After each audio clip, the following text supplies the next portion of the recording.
নমস্কাৰ, আজি আমি জানিম এক আচৰিত ঔষধি ফুল জবা ফুলৰ গুণৰ কথা। আপুনি জানেনে এই সাধাৰণ ফুলবিধে আপোনাৰ চুলি শৰীৰ সকলোতে উপকাৰ দিয়ে। জবা ফুলৰ পাত আৰু ফুলৰ এটা পেষ্ট বনাই লৈ চুলিত লগালে চুলি মজবুত হয়, চুলি সৰা বন্ধ হয় আৰু লগতে নতুন চুলি গজাত সহায় কৰে।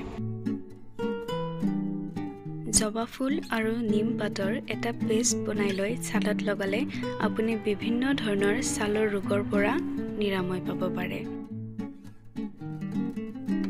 জবা ফুলৰ চাহ উচ্চ ৰক্তচাপ নিয়ন্ত্ৰণত সহায়ক। ইয়াত এক এন্টি অক্সিডেন্ট থাকে যি শৰীৰৰ বিষাক্ত পদাৰ্থ আঁতৰাই আৰু ওজনো কমায়। এই ফুলত থকা ভিটামিন চি আৰু প্ৰাকৃতিক গুণে শৰীৰৰ ৰোগ প্ৰতিৰোধ ক্ষমতা বঢ়ায়। মহিলাসকলৰ পিৰিয়ডছ অনিয়মিত সহায়ক বুলি প্ৰচলিত। জবা ফুলে পাচনত সহায় কৰে। গেছ বা অম্বলৰ সমস্যাটো ই বহুত উপকাৰী হয়।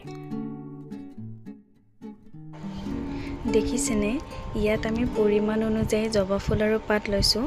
আপোনালোকেও পৰিমাণ অনুযায়ী ল'ব পাৰিব। পটাটো পিচিব পাৰিব, নহ'লে বা মিক্সাৰতো পিচিব পাৰিব, ইয়ালৈ কোনো কথা নাই। এইদৰে জবা ফুল কেৱল এবিধ ফুলেই নহয়, ই এক স্বাস্থ্যৰ সঁজুলি। ভিডিঅ'টো ভাল লাগিলে লাইক কৰক, কমেণ্ট কৰক আৰু এনেধৰণৰ ভিডিঅ' পাই থাকিবলৈ চেনেলটো ছাবস্ক্ৰাইব কৰিবলৈ নাপাহৰিব। ধন্যবাদ।